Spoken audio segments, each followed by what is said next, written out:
Nah, kita lanjut lagi perjalanan habis makan sarapan.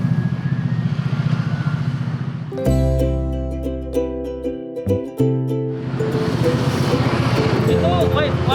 Wide. Anu kenapa tuh lebar?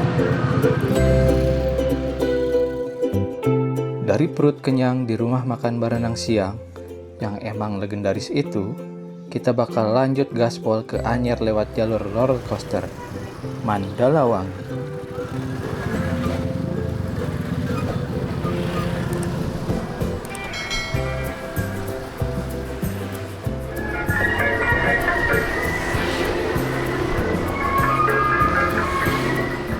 Oke teman-teman, perut sudah aman.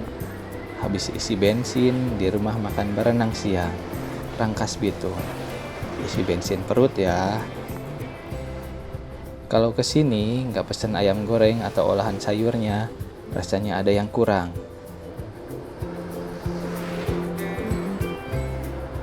Sekarang kita siap lanjutin perjalanan paling seru menuju Anyer lewat Mandalawangi.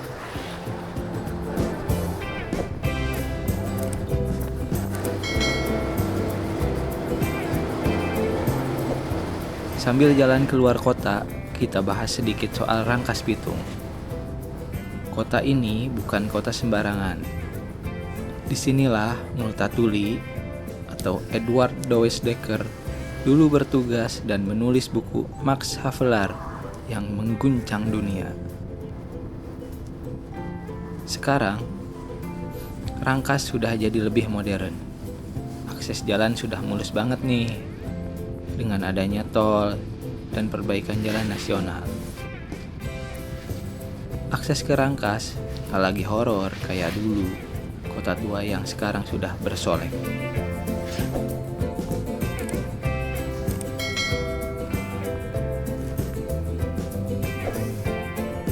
Kita bedah lebih dalam lagi tentang Rangkas Bitung.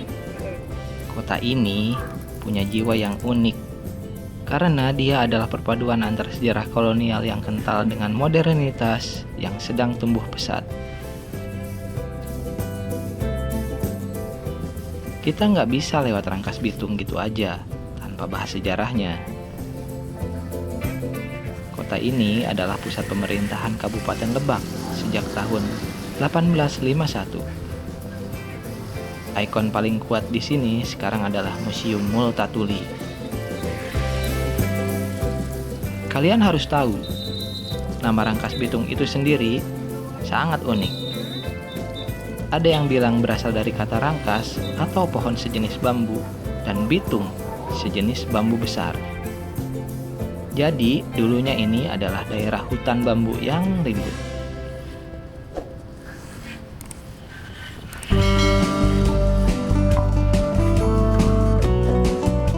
Ikonik di Rangkas salah satunya adalah Stasiun Rangkas Bitung. Sekarang stasiun ini jadi hub besar. KRL sudah sampai di sini, bikin Rangkas jadi tetangga dekat Jakarta. Ini yang bikin kota ini makin hidup.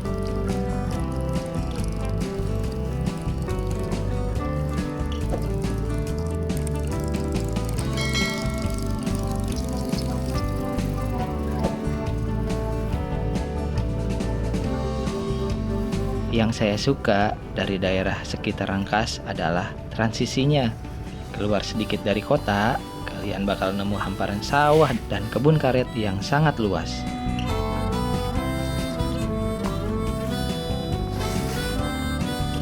Masyarakat di sini punya karakter yang kuat, tapi sangat terbuka.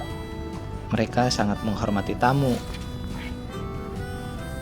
Jangan heran nih, kalau kalian mampir ke warung kecil, obrolannya bisa langsung akrab.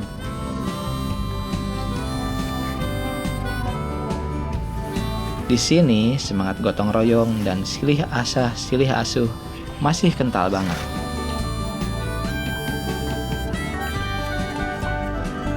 Dulu orang mikir 2 kali lewat Lebak atau Rangkas karena jalannya dianggap jauh dan rusak. Tapi sekarang infrastrukturnya sudah gila-gilaan bagusnya.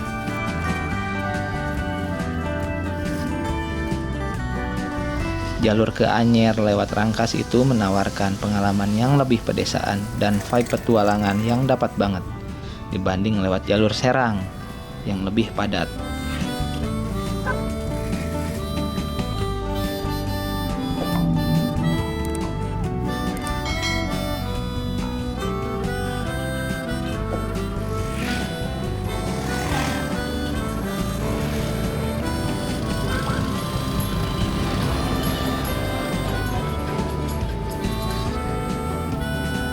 Di Rangkas, kalian bisa jajan nih, emping melinjo, asli Lebak yang sering jadi buruan kalau lagi ke Rangkas.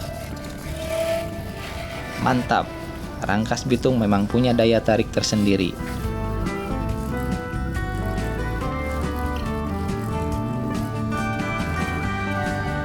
Sebelum kita benar-benar ninggalin Rangkas Bitung, kita harus respect sama kota ini. Rangkas itu bukan sekedar ibu kota kabupaten. Ini adalah kota yang dibangun dengan sejarah perlawanan.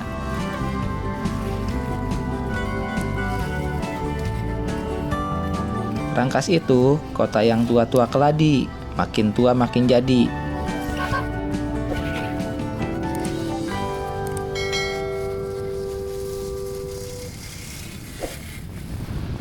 Ngomongin orang Rangkas atau masyarakat Lebak secara umum, mereka punya moto, Lebak Sanubari.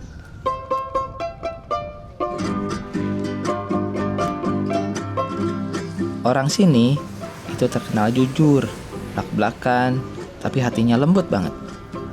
Kalau kalian nanya jalan, mereka nggak bakal pelit informasi. Satu yang unik, dialeknya. Bahasa Sunda di sini beda sama Sunda Priangan atau Bandung. Sunda di sini lebih kasar, tapi jujur. Sering disebut Sunda Banten. Kedengarannya tegas, tapi itu ekspresi keakraban. Jadi jangan kaget kalau dengar orang ngobrol suaranya agak tinggi. Itu tandanya mereka lagi semangat berteman.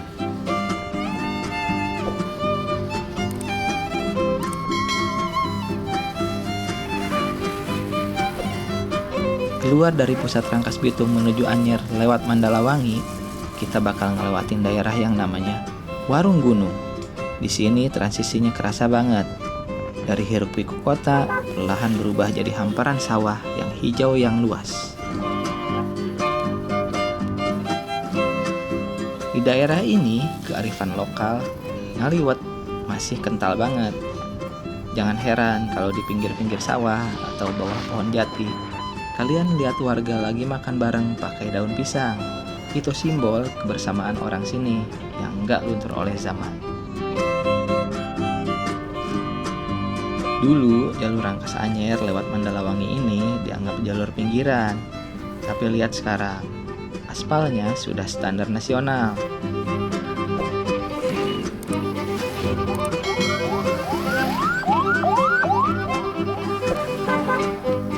Ini membuktikan kalau ekonomi di Banten nggak cuma numpuk di Serang atau Tangerang saja. Akses yang bagus ini bikin distribusi hasil bumi kayak kelapa, duren, sampai emping melinjo jadi makin cepat nih. Buat kita para rider, ini berkah. Kita bisa dapat jalur yang sepi dari bus-bus besar, pemandangan bukit yang asri, tapi dengan kualitas aspal yang bikin percaya diri buat cornering.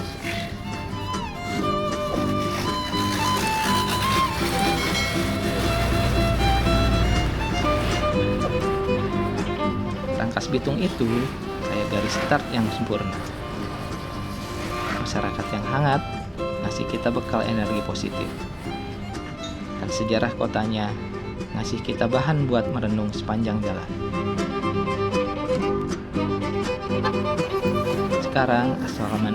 Sekarang aspal Mandalawangi sudah manggil-manggil. Persiapkan rem, persiapkan mental. Kita libas turunan panjang menuju Anyer. Let's go.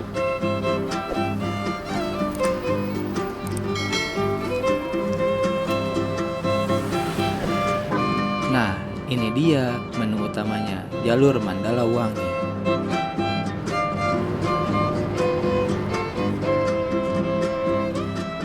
Jalur ini benar-benar memanjakan rider. Aspalnya mulus, tapi jangan lengah. Jalurnya naik turun, ekstrim. Kita bakal ngerasain sensasi climbing yang lumayan tinggi. Terus tiba-tiba kamu ketemu turunan panjang yang bikin rem harus kerja ekstra.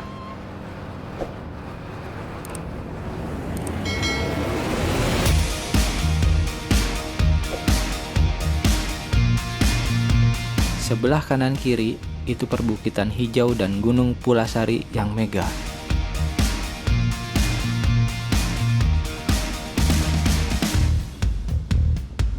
Gila sih, akses sekarang sudah bagus banget. Dulu jalur ini mungkin bikin mikir 2 kali, tapi sekarang aspalnya hitam, pekat dan lebar. Smooth banget buat miring-miring tipis.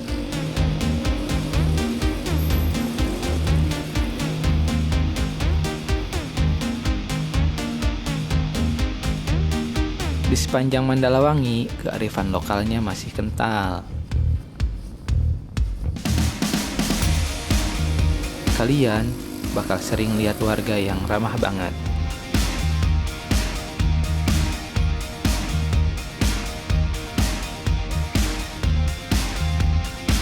Di sini juga pusatnya hasil bumi. Dari sayuran sampai buah-buahan segar.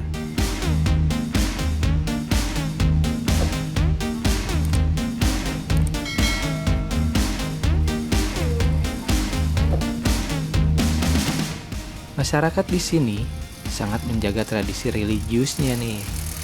Jadi kalau lewat sini pas waktu sholat atau sore hari, suasananya tenang banget. Banyak anak-anak mengaji di musola pinggir jalan.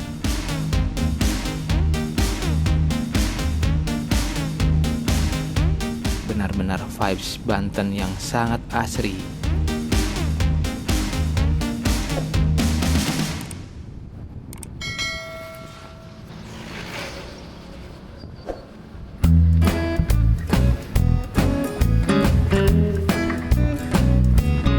Sekarang kita masuk ke bagian paling nagih buat para rider.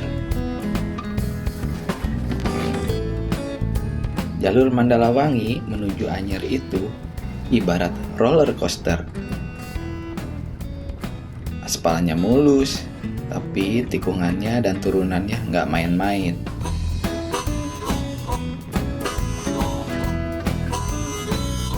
Jalur ini adalah jalur shortcut favorit kalau kalian bosan lewat Serang atau Cilegon yang panas dan penuh truk.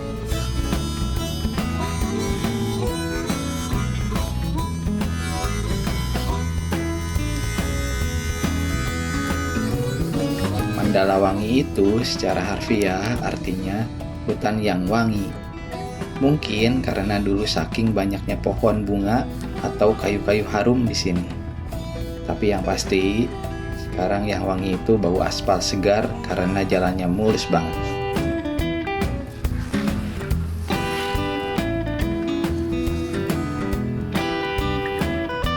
Nah, ini dia menu utamanya. Perhatikan ya. Kita bakal nanjak tinggi di pegunungan Gunung Pulasari. Terus tiba-tiba ketemu turunan panjang yang nggak habis-habis.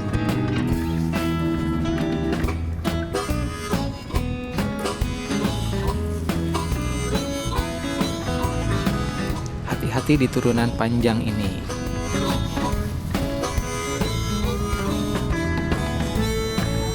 Kita pakai motor matic nih. Hati-hati rem panas. Mending berhenti sebentar di warung kopi kalau ngerasa rem sudah agak lembek.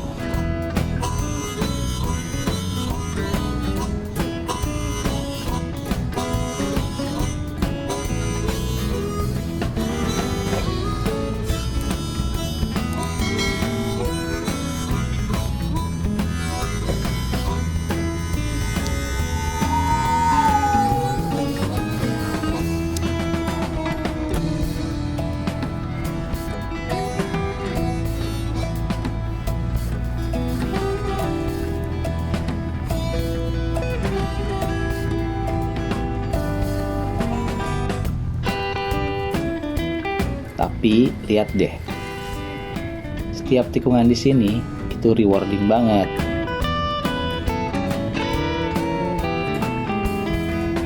View-nya lembah hijau, dan kalau beruntung kita bisa lihat siluet laut dari kejauhan. Salah satu kearifan lokal Mandalawangi adalah warung tanjakan. Warga di sini pintar banget baca peluang. Mereka bikin warung-warung kecil yang punya view juara.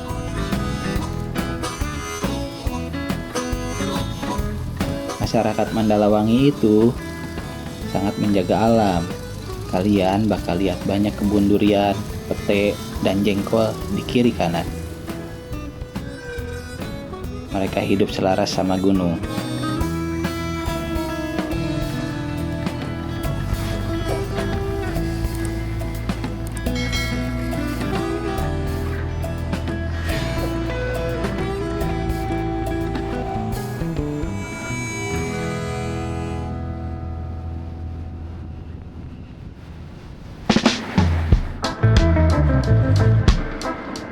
Kenapa ya daerah ini dinamakan Mandalawangi? Nama ini kedengarannya puitis, tapi sebenarnya punya makna yang sangat dalam bagi masyarakat Banten dan Jawa Barat.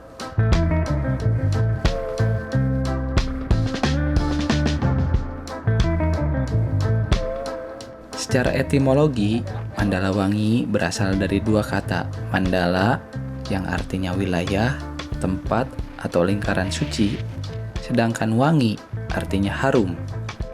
Jadi secara harfiah Mandalawangi adalah wilayah yang harum. Konon dulu daerah ini adalah tempat yang sangat asri dengan bunga-bunga hutan dan pohon kayu harum yang aromanya tercium sampai jauh. Tapi secara filosofis, wangi di sini juga sering dikaitkan dengan harumnya nama para leluhur yang menjaga wilayah ini.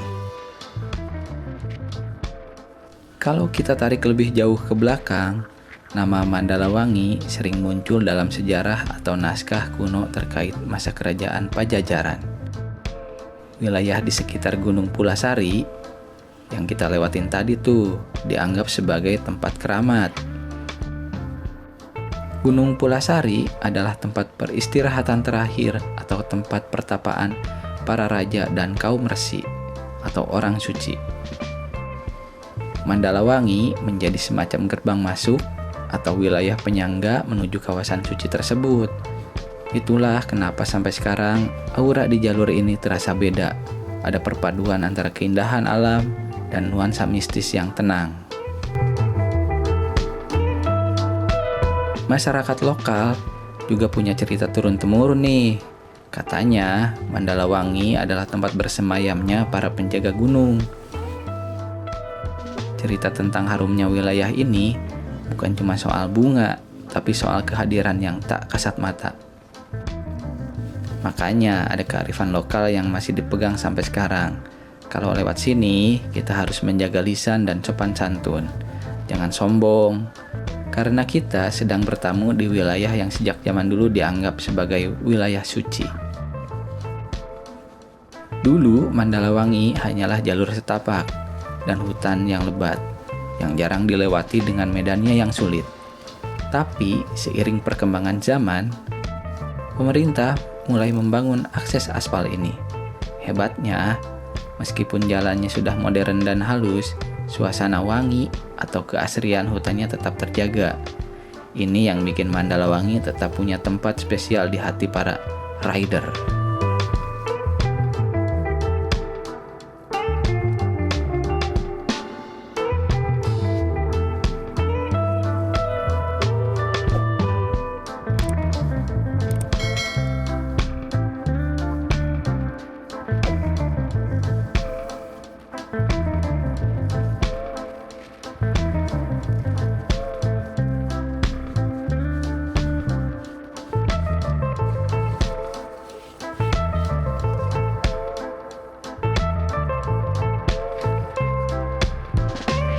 Jalur Mandalawangi sukses kita taklukkan. Dari sejarah Rangkas Bitung sampai adrenalin di Mandalawangi, perjalanan ini benar-benar paket lengkap. Jadi, buat kalian yang mau ke Anyer, tapi mau nyobain sensasi muncak dulu, Mandalawangi adalah jawabannya.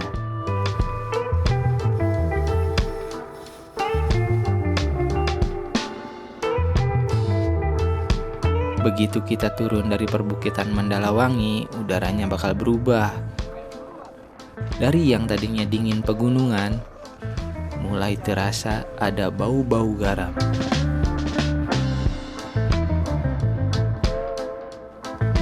Itu tandanya Anyer sudah di depan mata. Dan akhirnya touchdown.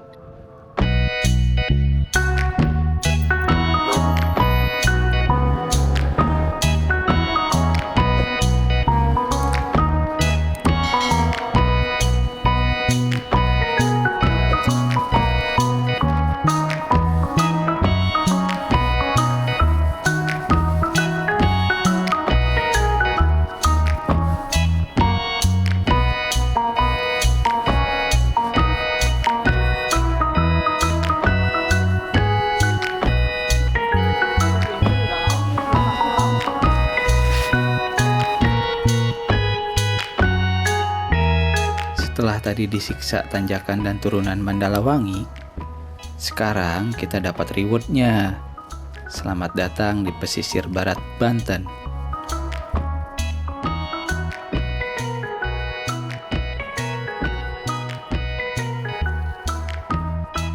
Kita baru saja masuk ke wilayah Carita nih. Rasain deh, anginnya beda, lebih hangat, ada aroma garam, dan pastinya pemandangan Selat Sunda yang langsung menyambut kita.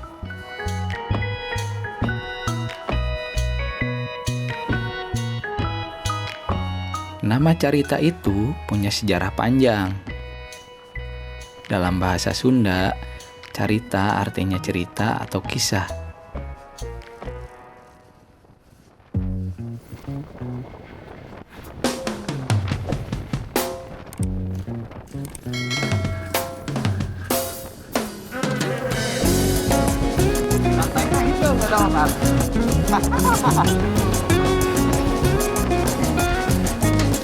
Parah ya, parah. Lewat luar. Lumayan ditemenin dulu.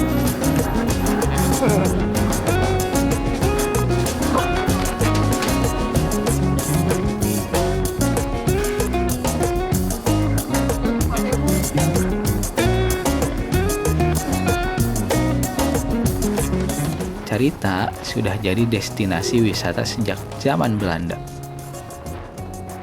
Kita nggak boleh lupa kalau pesisir ini adalah saksi bisu salah satu peristiwa geologi terbesar di dunia, yaitu letusan Gunung Krakatau tahun 1883.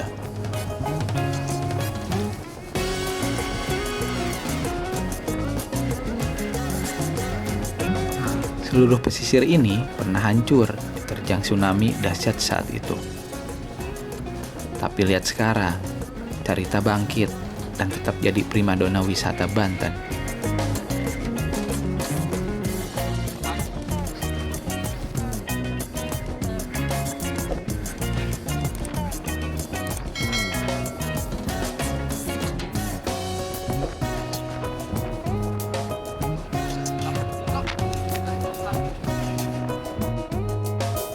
Di tengah laut sana, kalau cuaca cerah, kita bisa lihat siluet anak Krakatau yang masih aktif sampai sekarang. Jalur Carita menuju Anyer ini jaraknya sekitar 20 kilometeran nih. Aspalnya sekarang mantap banget, rata dan lurus. Ini adalah jalur healing terbaik. Di sisi kiri, kalian punya pantai pasir putih. Di sisi kanan, ada perbukitan hijau. Tips nih buat riding di sini. Di jalur ini, jangan ngebut. Nikmatin aja vibes-nya. Hati-hati sama pasir yang kadang terbang ke jalan. Bisa bikin ban agak licin.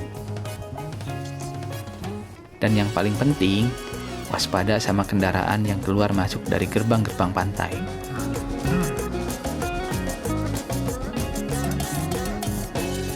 Sepanjang jalur cerita anyar ini, kalian bakal nemu amunisi kuliner.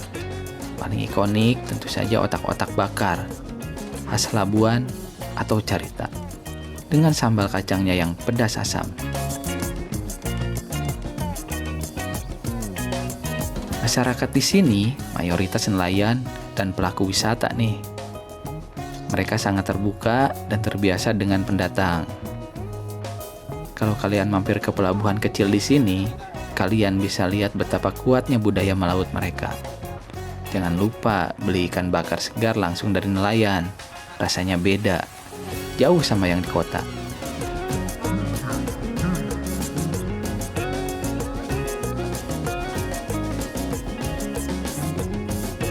Perjalanan hari ini benar-benar luar biasa. Dari Cigudeg yang bersejarah, Jasinga yang asri, Rangkas Bitung yang hangat, Mandalawangi yang menantang, sampai Carita Anyar yang mempesona.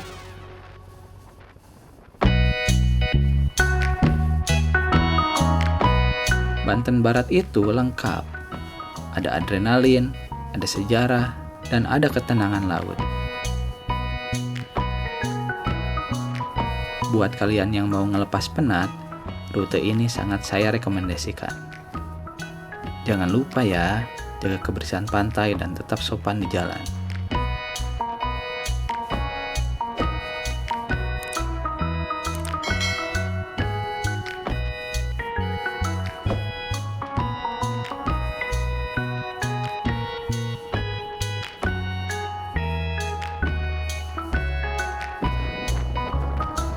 Akhirnya sampai juga di Anyer. Dari sejarah kolonial di Rangkas Bitung, naik turun di Mandalawangi, sampai ketemu laut.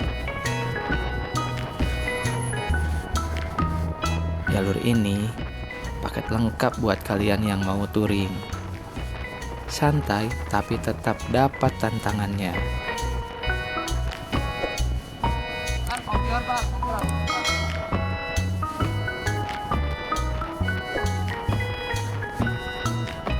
Perjalanan hari ini membuktikan kalau infrastruktur di Banten sekarang sudah makin juara.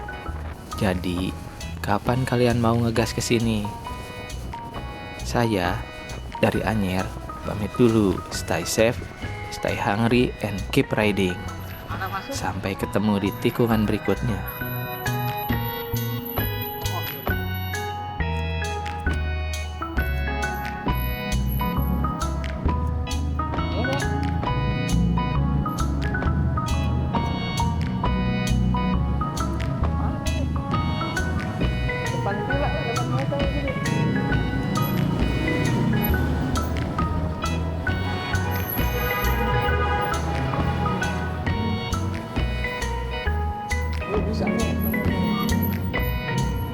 Bisa banyak.